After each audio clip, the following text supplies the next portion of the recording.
I want to talk about something that, if you've been following me on social media or my newsletter for the last few years, you've certainly heard me talk about. But if you're new here, this will be potentially new. And if not, hopefully there'll be some new insight as every time I touch into this material, I tend to find new areas of insight, inquiry, curiosity. And I'm talking about unconscious contracts. When we notice ourselves repeating ways of being, mostly relevant to relationship, which could include relationship to ourselves, which is pretty much every moment of every day of our lives, we are in relationship to ourselves. But also as we relate to others, especially those that we're closest to, because our closest relationships mimic our deepest relationships, both to ourselves, to our caregivers from when we were young, and therefore they're the patterns of relating that are the oldest, and the pathways in our brain, literally and figuratively, that are the most worn, the most familiar, the deepest grooves, if you will. And so the frame of unconscious contracts or sacred vows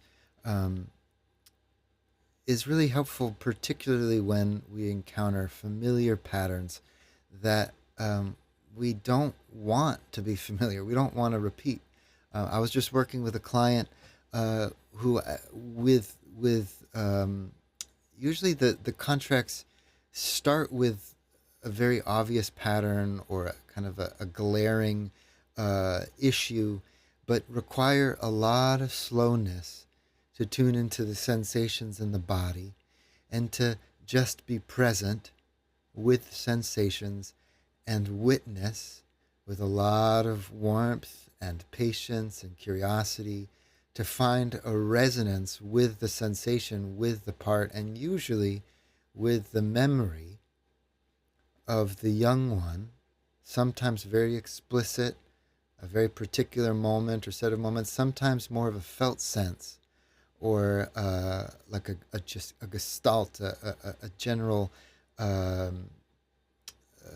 broad stroke memory of a time, or even an intuitive sense of a memory that can't be specified in a particular place or time.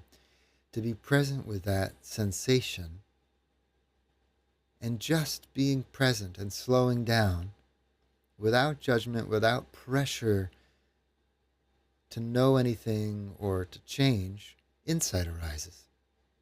And this just happened with a client that I was working with, where we got enough information to tune into two areas of the body, the heart and the throat, and just inviting slowing down, kind of turning down the volume of the thoughts, moving into the realm of sensation, into the realm of heart, into the realm of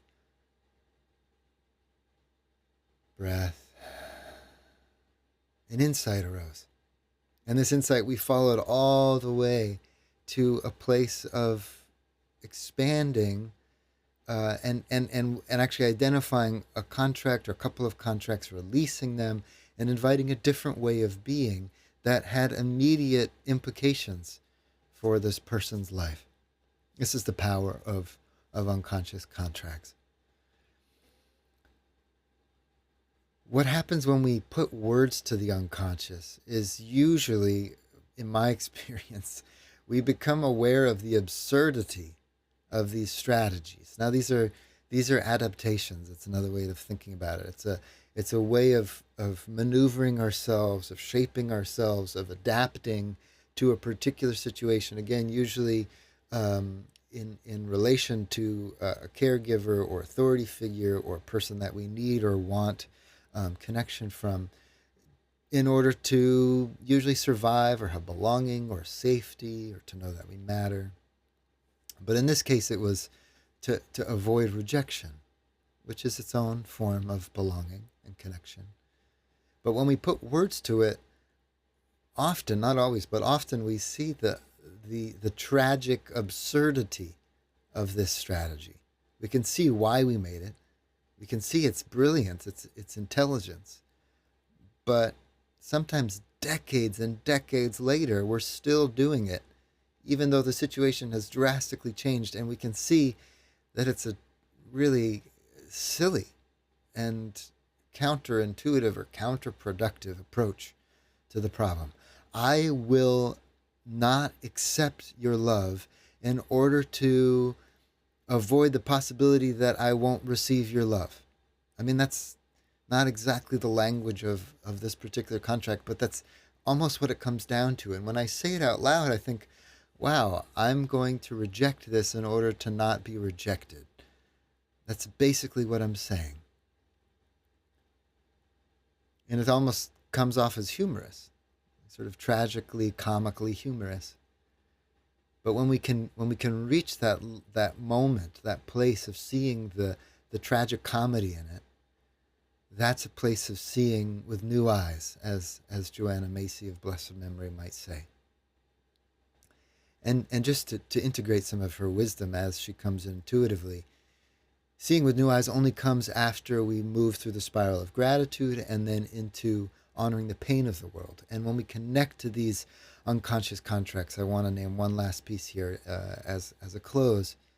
There's almost always grief. There's almost always a connecting to the suffering, whether it's the grief of the person, the young one who made the contract, the aloneness, perhaps the abuse or the violence or the neglect, in the moment of the contracts being made, in the moments of the memories that we sometimes or often come to when we connect to this. But then there's also the grief of the gap between what we've wanted for ourselves and what has been the reality. Sometimes we connect to these things and we only release these contracts again decades later, a whole lifetime later, and there's a different kind of grief that arises when we realize, like, oh my gosh, only now am I realizing this? Only now am I making this unconscious pattern conscious? And that's its own layer of grief. Once we've moved through that and we've allowed ourselves to release and we've invited a blessing, then we can see with new eyes. I just received a beautiful teaching from the Rav, the mystic Reb Miles Krasen, a rabbi in Albuquerque, New Mexico, that I'm very grateful to be connected to.